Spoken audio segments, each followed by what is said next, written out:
Oke, Assalamualaikum warahmatullahi wabarakatuh. Jumpa lagi dengan saya di Pak Syaf Channel ya. Apa kabar Sobat Pak Syaf semuanya? Semoga Sobat semuanya tetap dalam keadaan sehat dan tetap semangat. Oke, kali ini Pak Syaf akan membahas tentang kewajiban khusus dosen ya. Sebenarnya saya sudah pernah membahas di konten saya sebelumnya, namun kali ini ada edaran terbaru terkait dengan pemenuhan kewajiban khusus dosen. Seperti apa edaran terbarunya?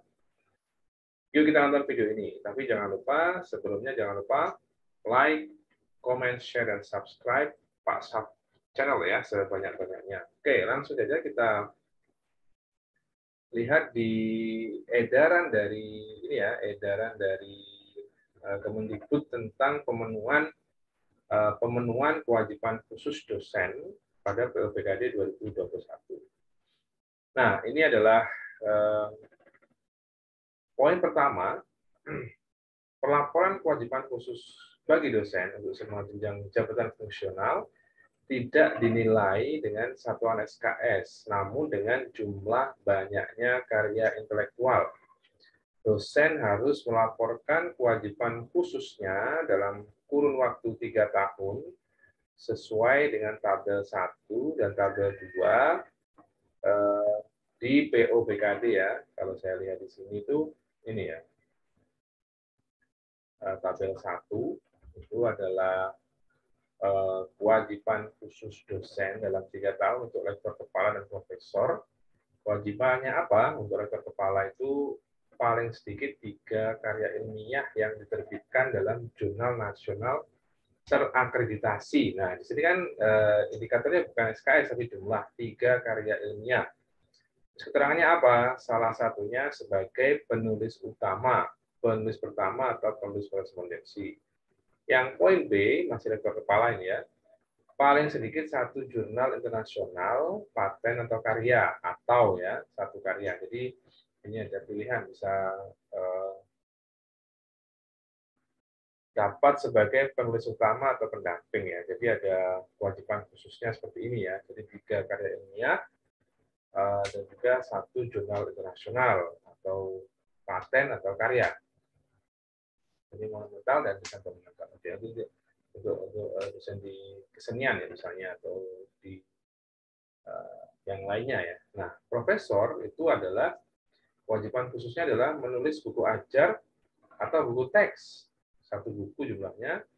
Ini keterangannya adalah dapat sebagai penulis utama atau pendamping. Yang kedua, paling sedikit 3 karya ilmiah yang diterbitkan dalam jurnal internasional atau paling sedikit 1 karya ilmiah yang diterbitkan dalam jurnal internasional bereputasi. 3 karya atau 1 karya. Ini yang pertama ini salah satu sebagai penulis utama, ini dapat sebagai penulis utama atau pendamping. Ya. Jadi cukup berat ya teman-teman yang sudah besar atau lektor kepala itu sudah harus berpikir juga bahwa kewajiban khususnya itu tidak ringan ya, dan itu perlu dengan tanggung jawab ya.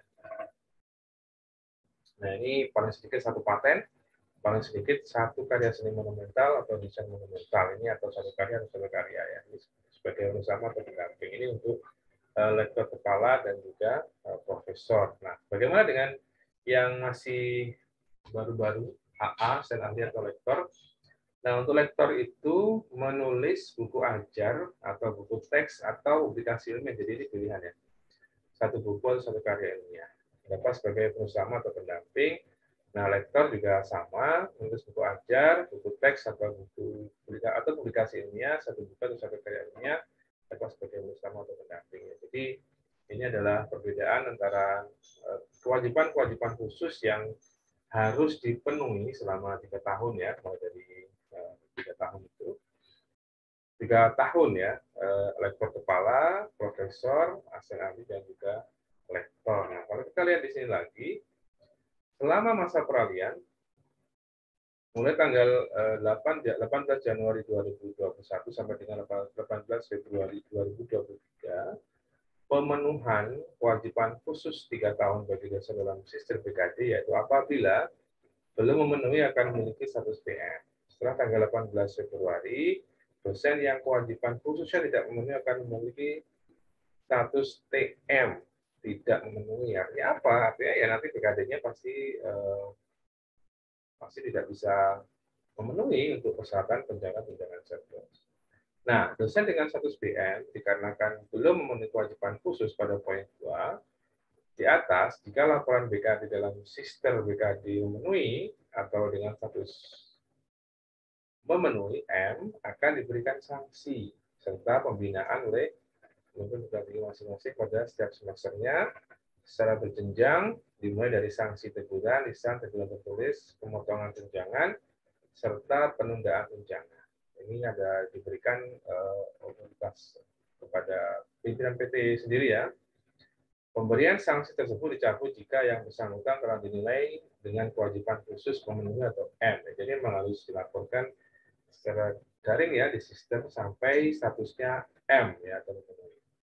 Dosen dengan LKD BKD memenuhi atau status M dan kewajiban khusus belum memenuhi atau status PM pada poin 3 selama masa peralihan di atas dapat diberikan tunjangan profesi dosen atau sertifikasi dosen bagi dosen dengan jabatan fungsional asn lektor terkepala dan diberikan tunjangan profesi kehormatan bagi dosen dengan jabatan akademik atau profesor. Ini saya baca lagi. Dosen, nah ini dosen dengan LKD BKD memenuhi atau status M dan kewajiban khusus belum memenuhi atau PM pada poin 3 selama masa peralihan ya sampai dengan Februari 2023 masih bisa diberikan tunjangan profesi maupun tunjangan kehormatan. Jadi ini reminder ya untuk teman-teman semuanya supaya tidak melupakan kewajiban khususnya ya. Jadi kewajiban khusus itu kan kalau kita lihat di sini itu kan di luar dari apa namanya? Nah, kita lihat di sini ya. Kewajiban khusus diperuntukkan bagi setiap dosen dengan jabatan akademik terkepala berupa kewajiban menulis buku dan seterusnya. Jadi ini di luar dari kebutuhan BKD ya kalau tidak. Karena kenapa? Karena dia diatur khusus ya. Kalau tidak diatur khusus ya tidak perlu ada aturan tertentu untuk pemenuhan ini ya. Menurut persepsi saya ini di luar dari kebutuhan BKD ya. Jadi mungkin BKD dihitung sendiri, nanti ini juga ada dihitung sendiri ya. Karena ada poin khusus di PO BKD yang mengatur tentang kewajiban khusus. Kalau memang bisa integrate dengan BKD ya tidak perlu ada aturan khusus. Menurut saya seperti itu. Makanya ada poin tersendiri terkait dengan kewajiban khusus ya. Jadi kalau sudah asn ahli, lektor, terkepala, guru besar itu ada kewajiban khusus yang tentunya berbeda-beda setiap jenjang jabatan fungsionalnya. Oke, saya kira itu saja konten singkat saya tentang pemenuhan kewajiban khusus, sekaligus sebagai reminder untuk teman-teman yang sudah memiliki jabatan akademik asn ahli, lektor, terkepala maupun guru besar, supaya tetap produktif, tidak tidak melupakan kewajiban khususnya karena sudah mendapatkan hak dari jabatan yang diperoleh itu. Jadi menurut saya kewajiban khusus ini juga mendorong seluruh dosen yang sudah mempunyai jabatan fungsional apapun untuk tetap produktif atau makin produktif sehingga bisa memenuhi kewajiban umum sekaligus kewajiban khusus sebagai dosen yang merupakan pendidik sekaligus ilmuwan setelah dengan punya kewajiban-kewajiban khusus di bidang publikasi ilmiah. Oke? Terima kasih atas perhatiannya. Semoga bermanfaat video saya kali ini. Jangan lupa like, comment, share, dan subscribe. Pak channel sebanyak-banyaknya. Akhir kalam. Wassalamualaikum warahmatullahi wabarakatuh.